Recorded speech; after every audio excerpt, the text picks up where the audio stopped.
आप सभी को जय मसीह की।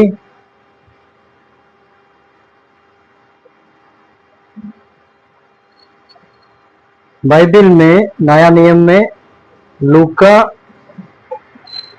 11 अध्याय 35 वचन में लिखा हुआ है। आइए पढ़ते हैं। शरीर का दिया के बारे में। कोई मनुष्य दिया जला के थालगार में या पैमाने के नीचे नहीं रखता, परंतु देवट पर रखता है कि भीतर आने वाले उजियाला पाए। तेरे शरीर का दिया तेरी आंख है, इसीलिए जब तेरी आंख निर्बल है तो तेरा शरीर भी उजियाला है, परंतु जब वह बुरी है तो तेरा शरीर भी अंधियारा है। इसका मतलब परमेश्वर समझा रहा है, अगर तेरा आंख निर्बल है तो तेरा शरीर भी निर्बल है, बोल रहा है परमेश्वर। हम अपना आंखों से अच्छी चीज देखेंगे तो अपना शरीर का अच्छा रहता है, और बुरा चीज देखेंगे तो आंखों से देख के मन में जाता है, मन के अंदर दिल में जाता है, इसके बाद हमारा शरीर बुरा हो जाता है। इसलिए परमेश्वर कह रहा है,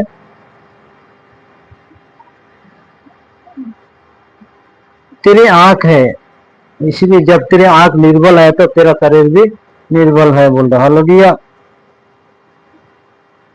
इसीलिए चौकस रहना कि जो उजियाला तुझ में है वो अंधेरा ना हो जाए। हालेलुया। इसीलिए यदि तेरा सारा शरीर उजियाला हो और उसका कोई भाग अंधेरा ना रहे तो सबका सब ऐसा उजियाला होगा जैसे उस समय होता है जब दिया अपनी चमक से तुझे उजाला देता है। हालेलुया।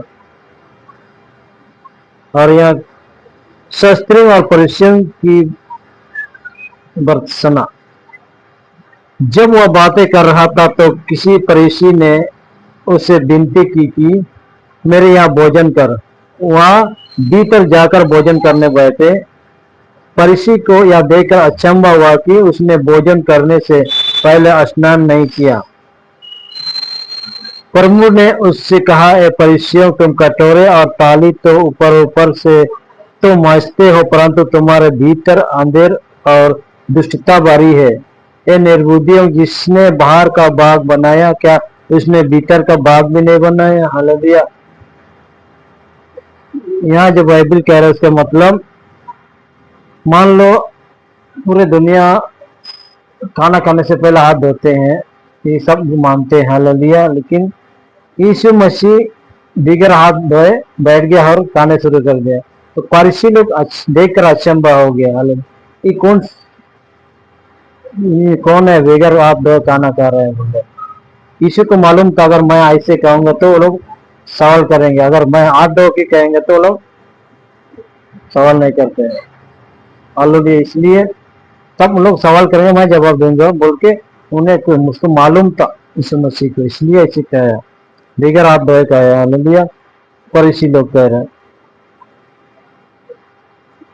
यीशु मसीह कहता है, जिस एक ताली मान लो जिसने अंदर का बाग बनाया उसने तो भीतर का बाग भी बनाया। हालेलुया। हे निर्बुद्धियों, जिसने बाहर का बाग बनाया, क्या उसने भीतर का बाग नहीं बनाया? परंतु हाँ, भीतरी वाली वस्तु को दान कर दो तो देखो सब कुछ तुम्हारे लिए शुद्ध हो जाएगा। हालेलुया। पर हे परिश्रम तुम पर है, तुम पुदीने और सुदाब का और सब बाती के साथ पात का 10वां अंश देते हो, परंतु न्याय को और परमेश्वर के प्रेम को टाल देते हो। चाहिए तो था कि इन्हें भी करते रहते और उन्हें भी ना छोड़ते। हे परिश्रम तुम पर है, तुम आराधनालयों में मुख्य मुख्य आसान और बाजारों में नमस्कार चाहते हो, है तुम पर, क्योंकि तुम उन छिपी कब्रों के समान हो जिन पर लोग चलते हैं परंतु नहीं जानते। तब एक व्यवस्थापक ने उसको उत्तर दिया, हे गुरु, इन बातों के कहने से तो हमारी निंदा करता है। उसने कहा, ए व्यवस्थापकों पर भी है, तुम ऐसे बोझ जिनको उठाना कठिन है मनुष्य पर लादते हो। परंतु तुम आप उन बोझों को अपनी एक उंगली से भी नहीं चूते, हाय तुम पर, तुम उस भविष्यवक्ताओं की कब्रें बनाते हो जिन्हें तुम्हारे ही बाप दादों ने मार डाला था। अतः तुम गवाह हो और अपने बाप दादों के कामों से सहमत हो, क्योंकि उन्होंने उन्हें मार डाला और तुम उनकी कब्रें बनाते हो। इसीलिए परमेश्वर की बुद्धि ने भी कहा है, मैं उनके पास भविष्यवक्ताओं और प्रेरितों को भेजूंगा और वह उनमें से कुछ को मार डालेंगे और कुछ को सताएंगे, ताकि जितने भविष्यवक्ताओं का लहू जगत की उत्पत्ति से बहाया गया है, सबका लेखा इस युग के लोगों से लिया जाएगा। हालेलुया। कितना मुश्किल की बात है। हालेलुया। हाबिल की हत्या से लेकर जकरिया की हत्या तक जो विधि और मंदिर के बीच में घात किया गया, मैं तुमसे सच कहता हूँ, इन सब का लेखा इसी समय के लोगों से लिया जाएगा।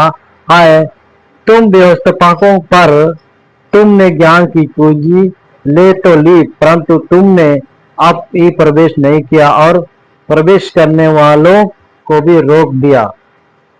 जब वह वहां से निकला तो शास्त्री और फरीसी बुरी तरह उसके पीछे पड़ गए और चढ़ने लगे कि वह बहुत सी बातें की चर्चा करे और घात में लगे रहे कि उसका मुंह की कोई बात पकड़ी।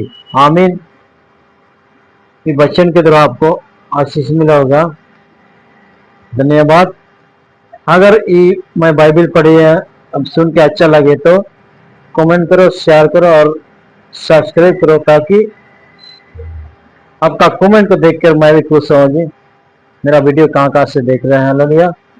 परमेश्वर सबको आशीष दे। धन्यवाद।